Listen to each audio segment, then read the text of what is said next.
और गाने कल्लू की गाने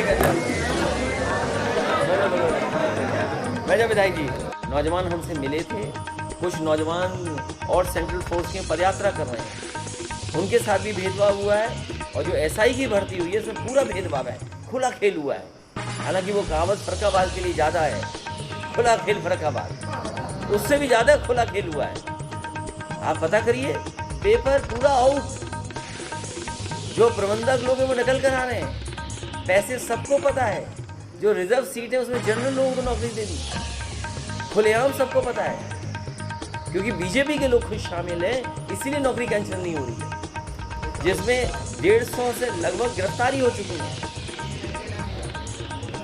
150 से ज़्यादा गिरफ्तारियां हो चुकी हैं। एक एक बच्चे को पता है कि इसमें भेदभाव हुआ, हेरा फेरी हुई है। पता नहीं सरकार क्या कर रही है, कहती है करप्शन के लिए जीरो टॉलरेंस है। यही जीरो टॉलरेंस है क्या करप्शन के लिए, कि सब बेईमान लोगों को आप बना दोगे, और जो बेईमानी से पहुंचेंगे वहां, जो फिर बताओ कितनी बेईमानी करेंगे। जो अग्निवीर हैं वो सब हरा देंगे भारतीय जनता पार्टी। बीजेपी सोचिए क्या चाहते हैं।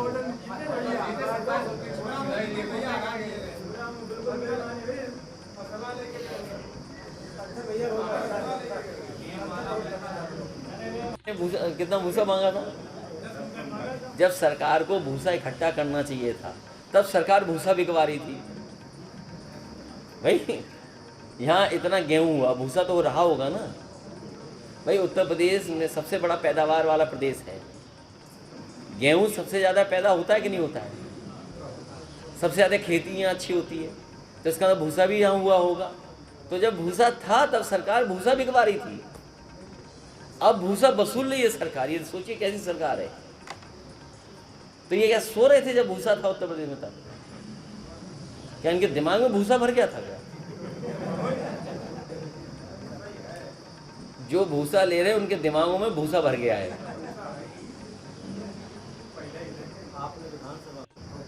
हम तो मिलिट्री स्कूल से पढ़े हैं। उन मंत्री, मुझे मंत्री का नहीं पता कौन मंत्री हैं, अब कुछ जानते नहीं होंगे, तो ऐसे ही बना देंगे उन मंत्री। छोड़िए, वो जानते नहीं होंगे कुछ, छोड़ो बाद में मत बोलो। वो मंत्री कुछ जानते नहीं होंगे, वो ऐसे ही बना दिए गए होंगे।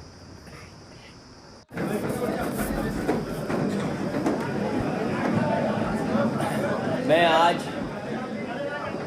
समाजवादी पार्टी के बहुत ही पुराने कार्यकर्ता नेता, आंकड़े क्या है रिटायर्ड फौजियों, 30% भी अभी तक रिटायर्ड फौजियों को नौकरी नहीं दी उद्योगपतियों ने, 30% से भी ज़्यादा। तो इसलिए सरकार लगातार जनता को गुमराह कर रही है।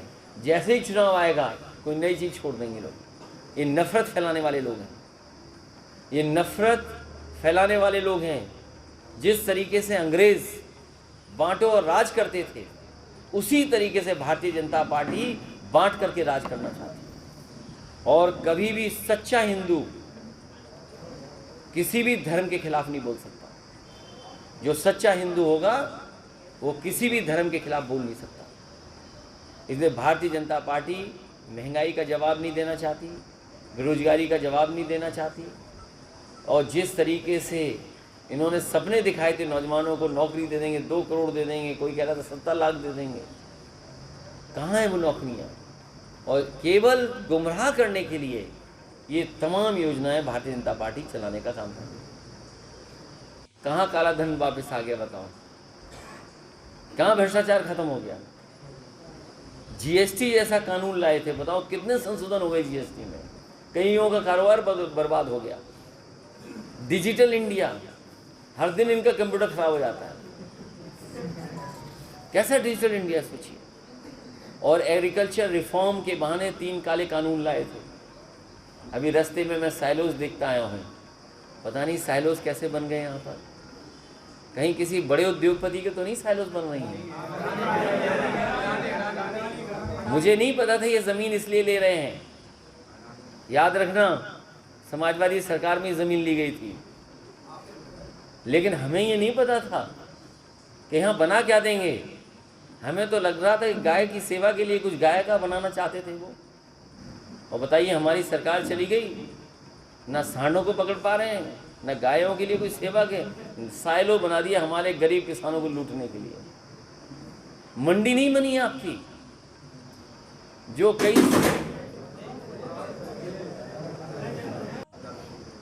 ना उन्होंने ठीक कहा है, और इसलिए ठीक कहा है कि आप बुलडोजर लेकर के किसी को भी तोड़ देंगे आप।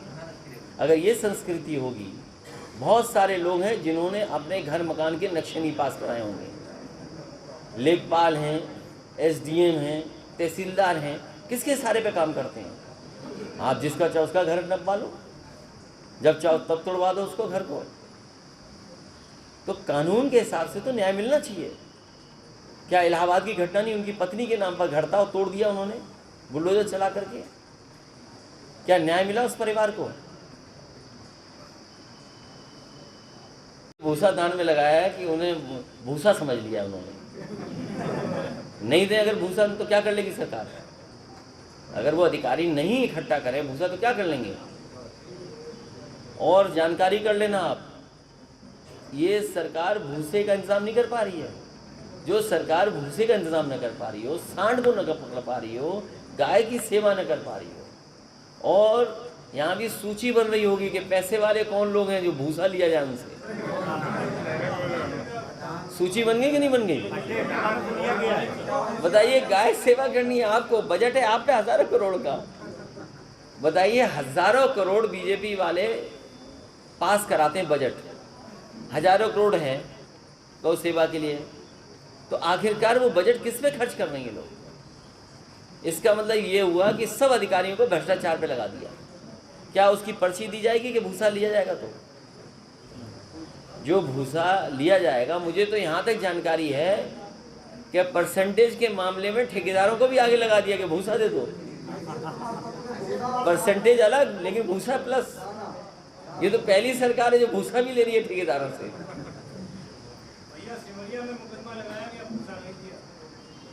बताइए, एक उदाहरण तुम्हारे सामने आ गया, किसने लगाया मुकदमा?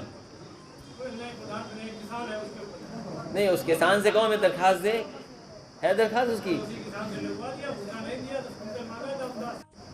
ये काम बीजेपी करती है, तोड़ना, फोड़ना, गिराना, बनाने का काम नहीं करते। आप सोचिए, कहीं ये बनाने का काम करते हैं? कुछ पैसा दे रहे होंगे विधायकों को, लालच दे रहे होंगे, या डरा रहे होंगे ईडी से, सीबीआई से डरा रहे होंगे। ये जितनी भी संस्थाएं हैं ये भारतीय जनता पार्टी के प्रकोष्ठ बन गए हैं।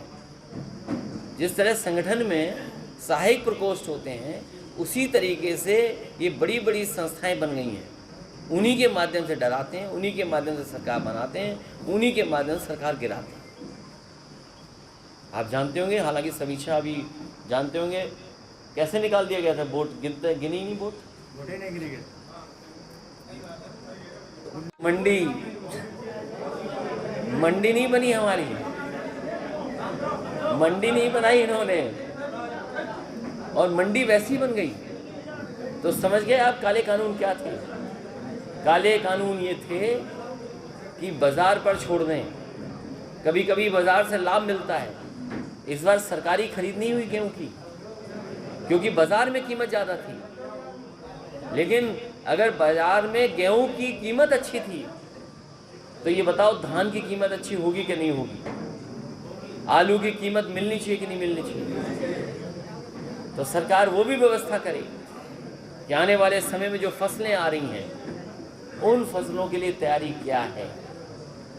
इसलिए ये सरकार केवल झूठ बोल सकती है, धोखा दे सकती है, और रिटायरमेंट के बाद कह रहे हैं उद्योगपतियों से कहलवा रहे हैं बीजेपी के लोग। याद रखना, ये उद्योगपति अपने मन से नहीं कह रहे हैं।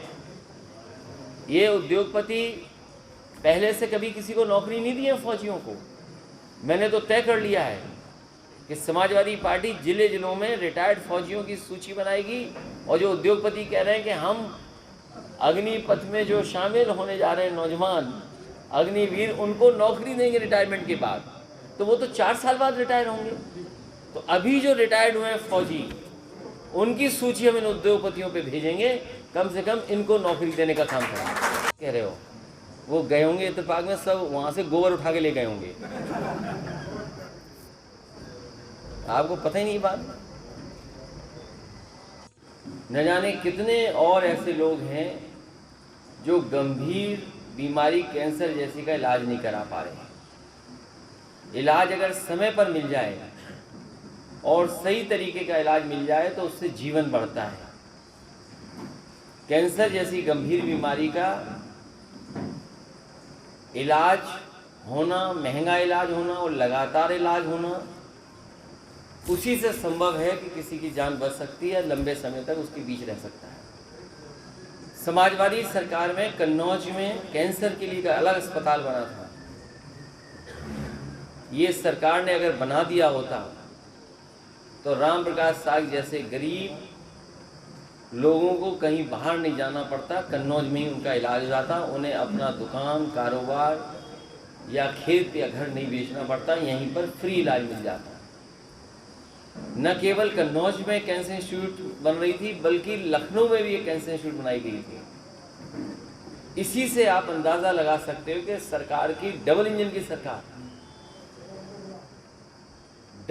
की सरकार होने के बाद भी आपके बड़े बड़े शहरों से अच्छा यहाँ पर कैंसर का अस्पताल बना है जो बंद पड़ा है। ये तो मैं एक बीमारी के लिए बोल रहा हूँ। हार्ट की बीमारियां लगातार हो रही हैं। बहुत सारे लोग हैं जिनके परिवारों के सदस्यों को इलाज सही समय पर न मिलने के बाद उनकी जान चली जाती है। एक प्रधान अभी मिले थे, उनके परिवार के में भी सदस्यों की इसी तरह जान चली गई क्योंकि समय पर इलाज नहीं मिला। हार्ट का आपका खड़ा हुआ वैसे अस्पताल। और आप कन्नौज में पता कर लो, यही मेडिकल कॉलेज, ये दोनों अस्पताल और पैरामेडिकल अगर ठीक चल रहे होते तो यहाँ बहुत सारे गरीबों को कानपुर, आगरा, दिल्ली या बाहर नहीं जाना पड़ता, यहीं पर अच्छा इलाज, सस्ता इलाज मिल जाता। कोई जानता ही नहीं $5 ट्रिलियन की इकोनॉमी क्या होगी। बोल दिया किसी ने कि $5 ट्रिलियन की इकोनॉमी बनेगी, क्या ऐसे बन जाएगी? इतनी महंगाई बढ़ाने के बाद, बेरोजगारी होने के बाद कभी $5 ट्रिलियन की इकोनॉमी नहीं बन सकती। और जितना विकास समाजवादियों ने किया, विकास वहीं ठप है, उसके आगे नहीं बढ़ा पा रहे। कब जीटी रोड बननी थी, आज तक नहीं बन पाई। सोचिए, कभी आए थे जब समाजवादियों की सरकार थी, गडकरी जी उस समय भी मंत्री जी विभाग के थे। हमने कहा एक्सप्रेसवे पहले बन गया है, हमें जीटी रोड बना लेने दो। जीटी रोड नहीं बनाने दी, आज तक नहीं बन पाई। बताइए, अब हमें उम्मीद है जल्दी बन जाएगी।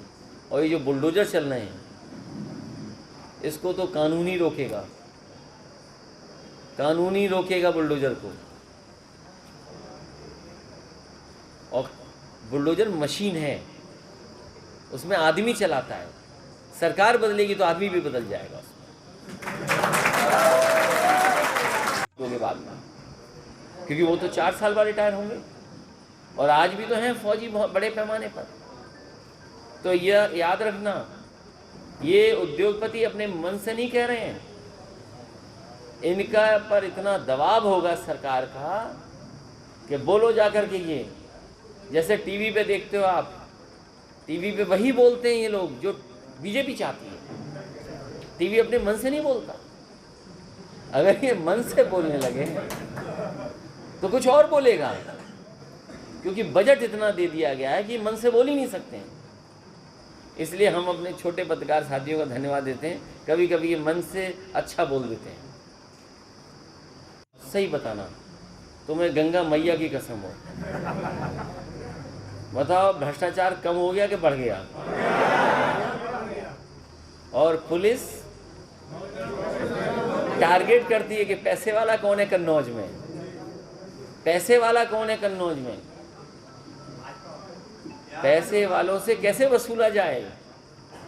इस बार जब सदन चलेगा, मैंने पता कर लिया कि अधिकारियों के माध्यम से कितना पैसा वसूला गया अपने केस को बचाने के लिए। लोगों ने मजबूरी में, उन पर कार्रवाई न हो जाए, केस न लग जाए उन पर, इन्होंने अधिकारियों ने मिलकर के पैसा वसूला है।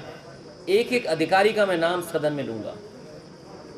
या अधिकारी पैसा वापस कर दें, नहीं तो अधिकारी तैयार रहें।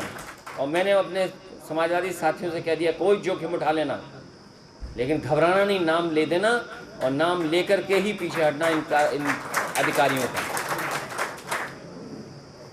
नीत कर रहे हैं, इनके लिए परीक्षा है ये सब। और ईडी, सीबीआई, इस तरह की संस्थाएं हैं, सबको भारतीय जनता पार्टी ने अपना प्रकोष्ठ बना लिया है। और ये कोई नई घटना नहीं है, किसी के खिलाफ भी कार्रवाई हो सकती है।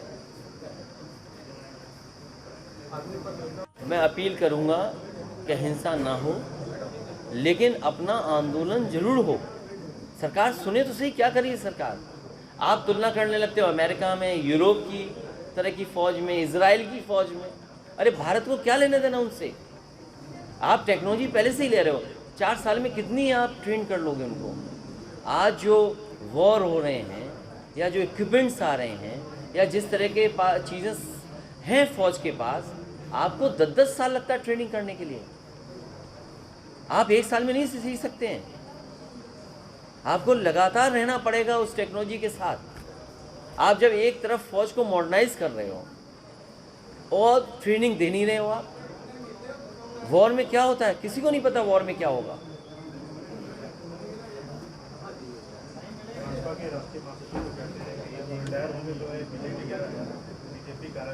तो आप समझ लीजिए ना साजिश क्या है। साजिश ये है, साजिश ये नहीं है चौकीदार बनाने की। आपने बड़े बड़े उद्योगपतियों का पढ़ा होगा अखबारों में, और उन्होंने कहा कि आने वाले समय में अग्निवीरों को वो नौकरी दे देंगे। इसीलिए मैंने कहा, जो बड़े बड़े उद्योगपति इस बात को कह रहे हैं कि 4 साल बाद उन्हें नौकरी देंगे, हम ये कहना चाहते हैं कि उत्तर प्रदेश के बड़े पैमाने पर फौज के लोग रिटायर हो गए हैं, उनका रीएम्प्लॉयमेंट दे दें, आप दोबारा नौकरी दे दें उनको। 30% से ज़्यादा रिटायर्ड फौजियों को नौकरी नहीं मिलती, और आप सपने दिखा रहे हो उनके लिए, नौजवान जो 4 साल बाद रिटायर होंगे। इसलिए कथनी और करनी में भेद नहीं हो, आपको इसी समय उन्हें नौकरी दे देनी चाहिए फौजियों को। फौज का बहुत सम्मान है गांव में। फौज न केवल फौजी का बल्कि पूरे परिवार का सम्मान होता है। पक्ष ने पहले भी बैठक की थी, अब तो सब बातें आपको सामने हैं। समाजवादी पार्टी विपक्ष के साथ है और जो प्रत्याशी तय हुए उनके साथ खड़े हम लोग।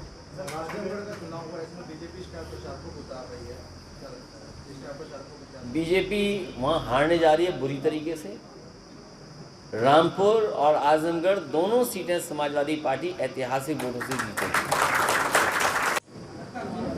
लेकिन जिस तरीके से उन्हें कैंसर जैसी गंभीर बीमारी का सामना करना पड़ा, उनके परिवार के सदस्यों से जब मैं मिला तो उन्होंने बताया कि राम प्रकाश शाह के इलाज के लिए कई जगह उन्हें जाना पड़ा।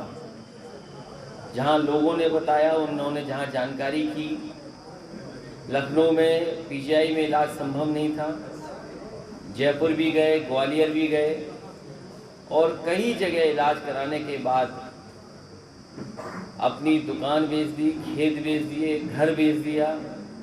सब पैसा लगाने के बाद भी परिवार के सदस्य अपने परिवार के मुखिया राम प्रकाश शाह को बचा नहीं पाए। शिक्षा मित्रों को जब अपने आप को सरकारी नौकरी पानी थी, परमानेंट होना था, कितना आंदोलन करना पड़ा, कोर्टों में जाना पड़ा। 2000 तक है संख्या जिनने आत्महत्या कर ली शिक्षा मित्रों ने। उसके बाद भी शिक्षा मित्रों को जो सम्मान मिलना चाहिए था नहीं दिया सरकार ने।